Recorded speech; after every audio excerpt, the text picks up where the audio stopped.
أعوذ بالله من الشيطان اللعين الرجيم بسم الله الرحمن الرحيم الحمد لله رب العالمين والعاقبة للمتقين والجنة للموحدين والنار للعاصين والصلاة والسلام على أشرف الأنبياء والمرسلين سيدنا ونبينا وشفينا ومولانا بالقاسم محمد وآل محمد وآله الطيبين الطاهرين المعصومين المظلومين المنتقدين المنتجبين أما بعد فقد قال الله تبارك وتعالى وقوله الحق بسم الله الرحمن الرحيم الرحمن علم القرآن خلق الإنسان صلوات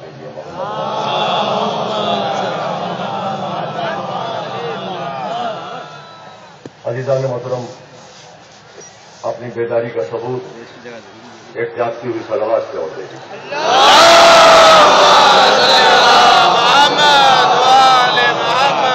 مشہور معروف یہ آئے کریمہ جس کو میں نے اپنی تقریر کا عنوان کلام قرار دیا، جس میں پروردگار عالم ارشاد فرما رہا ہے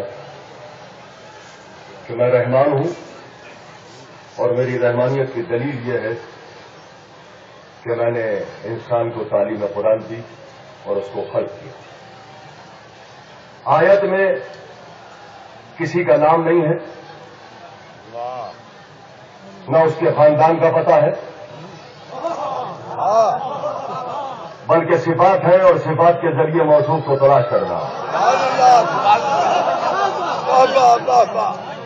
اس لیے کہ آج تک قرآن مجید کا یہ دستور رہا ہے کہ قرآن مجید کہیں کسی بات کو واضح الفاظ میں بیان کرتا ہے اور کہیں ایسے الفاظ میں بیان کرتا ہے کہ جس میں صفات ہوتے ہیں اور وہ موصوف کو تلاش کرتے ہیں.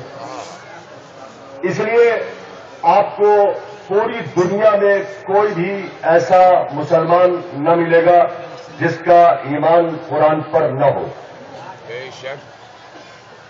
حد یہ ہے کہ کل قرآن نہیں، ایک سورہ یا ایک آیت نہیں، لفظ قرآن کا بھی کوئی مسلمان منکر نہ ملے گا.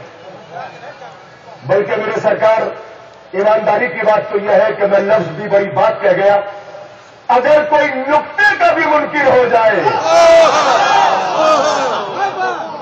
تو وہ اپنا راستہ خود تلاش کرے، اس لیے کہ نقطہ ہی معرفت قرآن کا ذریعہ ہے.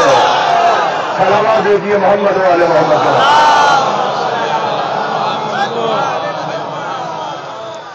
دیکھیے میرے سرکار، یہ کسی شاعر کا کلام نہیں ہے، یہ غالب کا دیوان نہیں ہے کہ کبھی کچھ کہہ دیا کبھی کچھ کہہ دیا.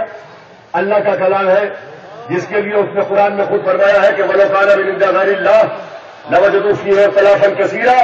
دیکھو اگر یہ اللہ کے علاوہ کسی اور کا کلام ہوتا تو اس میں اختلاف ہوتا، مگر چونکہ یہ اللہ کا کلام ہے لہذا اختلاف کی کوئی گنجائش نہیں ہے. بس یہیں پر میں اپنے مجمع کے سامنے ایک سوال رکھ رہا ہوں اور وہ یہ، اور علماء کی موجودگی میں رکھ رہا ہوں، اپنے بھائی کی موجودگی میں رکھ رہا ہوں کہ جب قرآن مجید میں کسی قسم کا اختلاف نہیں ہے تو یہ مسلمانوں میں اختلاف کیسا ہے؟ یہ مسلمانوں میں اختلاف کی وجہ کیا ہے؟ تو بات یہ ہے میرے سرکار کہ جہاں قرآن مجید نے اور باتوں کو واضح الفاظ میں بیان کیا ہے وہاں اس اختلاف کی وجہ کو بھی بیان کیا ہے کہ مسلمانوں میں اختلاف کی وجہ کیا ہے. اگر یہ پورا مجمع اختلاف کی وجہ سننا چاہتا ہے تو مل کے ایک صلوات سے سہارا دے. میں قرآن مجید کی آیت پڑھتا ہوں.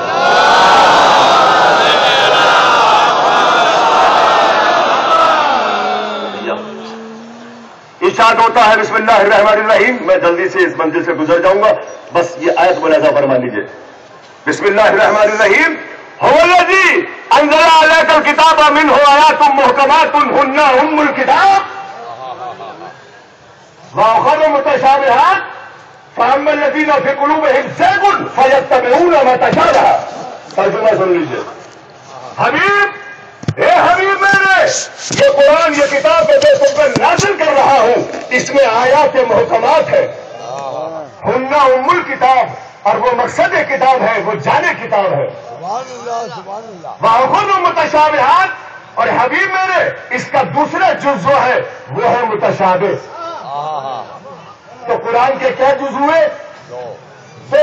ایک کا نام قرآن نے محکم بتایا، ایک کا نام قرآن نے متشابہ بتایا. اب پالنے والا بات کو آگے بڑھاتا ہے. توجہ. فأما الذین فی قلوبہم زیغ، اور اے حبیب میرے جن کے دلوں میں ہے کھوٹ. حبیب جن کے دلوں میں ہے کھوٹ، وہ میرے قرآن کے متشابہ سے فائدہ اٹھانا چاہتے ہیں. کیا فائدہ اٹھانا چاہتے؟ وہ میرے قرآن کے متشابہ کی تعویل اپنی مرضی کے مطابق کر رہے ہیں. اس وجہ سے اسلام میں اختلاف ہو رہا ہے، اس وجہ سے اسلام میں فساد ہو رہا ہے. میں جانتا ہوں میرے سرکار میں گھبراتا نہیں ہوں. میں جانتا ہوں جب تک گاؤں کے لہجے میں آپ کے سامنے محکم کی اور متشابہ کی تعریف نہیں کروں گا، آپ کا ذہن میری بات کو قبول نہیں کرے گا. لہذا محکم اور متشابہ بیان کر دوں کہ یہ محکم کسے کہتے ہیں، متشابہ کسے کہتے ہیں. ایک صلوات اور پڑھیے.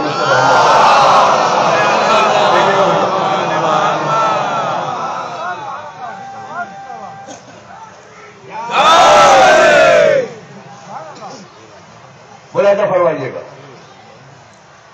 محکم کہتے ہیں کھلم کھلا، جو بات واضح کی جائے وہ ہے محکم. اور متشابہ گول مول، ایک پیچ والی بات. مثال سنیے، ابھی پورا مجمع بولے گا. آپ نے اپنے غلام سے کہا پانی لاؤ، وہ گیا گلاس میں پانی لے کر آ گیا. یہ ہے محکم، اس لیے کہ بات سمجھ میں آ گئی کہ پانی مانگ رہے. اب آپ نے اپنے غلام سے کہا اے بولا وہ اب وہ کھڑا ہوا آپ کی صورت پہ دیکھ رہا ہے. گھر میں ہزاروں